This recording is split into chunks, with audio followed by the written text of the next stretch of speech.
नमस्कार, मैं हूं रोहन शर्मा। सरकार कुछ भी बोले, लेकिन देश में रसोई गैस हो या कमर्शियल गैस, दोनों की भारी किल्लत तो हो ही गई है। युद्ध के चलते ये परेशानी और कितनी बढ़ेगी ये तो पता चल नहीं पा रहा, लेकिन इस बीच एक ऐसा सवाल सामने आया है जिसे सुन हर कोई आश्चर्य भी कर रहा है और साथ ही साथ इस खबर को सुनकर किसी किसी की तो हंसी भी छूट जा रही है। दरअसल कुछ लोग कह रहे हैं कि अगर सरकार को गैस की समस्या का त्वरित हल निकालना है तो कुछ दिनों तक लोगों को आधी गैस भरकर सिलेंडर देना शुरू कर देना चाहिए।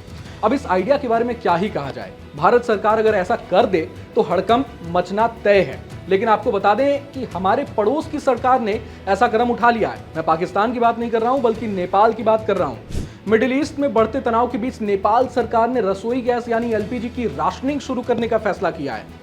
देखिए, एलपीजी की राशनिंग का मतलब ये होता है कि जब एलपीजी गैस की आपूर्ति कम हो जाती है तो सरकार या आपूर्ति करने वाली एजेंसियां उपभोक्ताओं को सीमित मात्रा या निश्चित कोटा के हिसाब से ही सिलेंडर देती हैं, बजाय पहले जैसे खुले सिस्टम में जितनी चाहे उतनी बुकिंग करने की।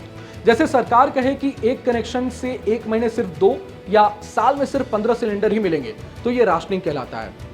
गैस की कमी के समय भी जरूरी चीजें जैसे घरेलू इस्तेमाल, रसोई, आवश्यक उद्योग असुविधाग्रस्त न हो, इसलिए उपलब्ध गैस को नियंत्रित तरीके से बांटा जाता है। वैसे तो भारत सरकार ने भी एसेंशियल कमोडिटीज एक्ट 1955 के तहत आदेश जारी कर 9 मार्च 2026 से पूरे देश में गैस राशनिंग लागू कर दी है। इसके तहत अब एक सिलेंडर की डिलीवरी के बाद दूसरे सिलेंडर की बुकिंग के लिए 21 दिन की बजाय 25 दिन का इंतजार करना होगा। लेकिन नेपाल सरकार इस मामले में एक कदम आगे का सोच रही है। यहाँ की सरकार तेल कंपनी नेपाल ऑयल कॉरपोरेशन ने कहा है कि देश में गैस की उपलब्धता को लंबे समय तक बनाए रखने के लिए अब उपभोक्ताओं के खाली सिलेंडरों में केवल आधी मात्रा में गैस भरी जाएगी और ये व्यवस्था आज यानी 13 मार्च से पूरे नेपाल में लागू की जानी है। ये कदम एहतियात के तौर पर उठाया गया है ताकि मौजूदा गैस भंडार अधिक समय तक चल सके और देश में अचानक किल्लत पैदा न हो। कॉरपोरेशन ने कहा कि नया नियम घरेलू और होटल और रेस्टोरेंट यूजर्स को दोनों पर लागू होगा। द काठमांडू पोस्ट के मुताबिक नेपाल ऑयल कॉरपोरेशन की बोर्ड मीटिंग में यह फैसला लिया गया है। इसमें 2015 और 2020 के दौर को भी याद किया गया। फिर उस समय अपनाए गए उपायों को दोहराया गया जब देश में कुकिंग गैस की बहुत ज्यादा किल्लत हो गई थी। कॉरपोरेशन ने बताया कि 14.2 किलोग्राम के बजाय 7.1 किलोग्राम कुकिंग गैस बेचने का फैसला किया गया है। भारत की तरह नेपाल सरकार ने भी कई बार ये भरोसा दिलाया कि नेपाल के पास फिलहाल एलपीजी की पर्याप्त आपूर्ति है, लेकिन इसके बावजूद लोगों में कमी की आशंका के कारण घबराहट देखी जा रही है।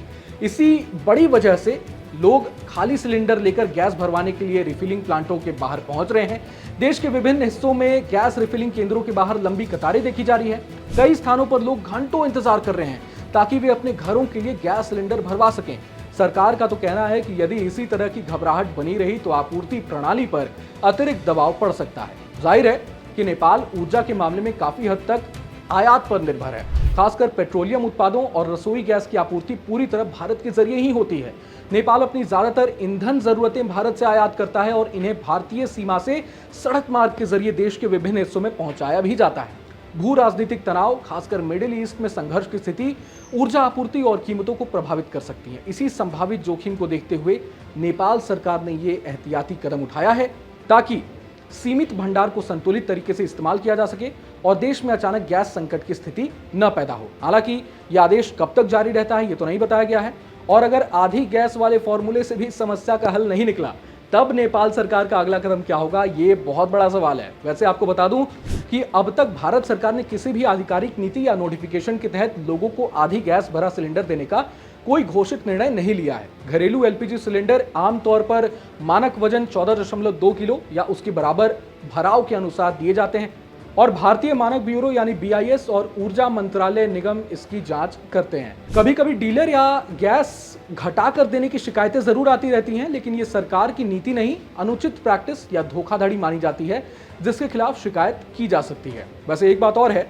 देश में एलपीजी की समस्या के बीच ऑनलाइन शॉपिंग प्लेटफॉर्म पर इंडक्शन की मांग अचानक बढ़ गई है। कई ई कॉमर्स साइट्स पर यह प्रोडक्ट आउट ऑफ स्टॉक हो गया है। अमेजॉन, फ्लिपकार्ट और ब्लिंकिट जैसे प्लेटफॉर्म्स पर इंडक्शन के स्टॉक में खासी कमी देखने को मिल रही है। ब्लिंकिट पर तो लगभग सभी मॉडल आउट ऑफ स्टॉक दिख रहे हैं, जबकि अमेजॉन और फ्लिपकार्ट पर भी कुछ ही ब्रांड मिल रहे हैं। मिडिल ईस्ट में बढ़ते तनाव और गैस सप्लाई पर असर के कारण कई शहरों में लोग एलपीजी सिलेंडर न मिलने से परेशान हैं। इसी वजह से बैकअप के तौर पर इंडक्शन कुकटॉप खरीद रहे हैं। तो चलिए, कम से कम गैस नहीं तो इंडक्शन ही सही, अब बस बिजली की समस्या ना हो, वरना इंडक्शन का भी बैकअप तलाशना पड़ेगा। बहरहाल पूरे मसले को लेकर आप क्या कुछ सोचते हैं हमें कमेंट बॉक्स में जरूर बताएं। नमस्कार।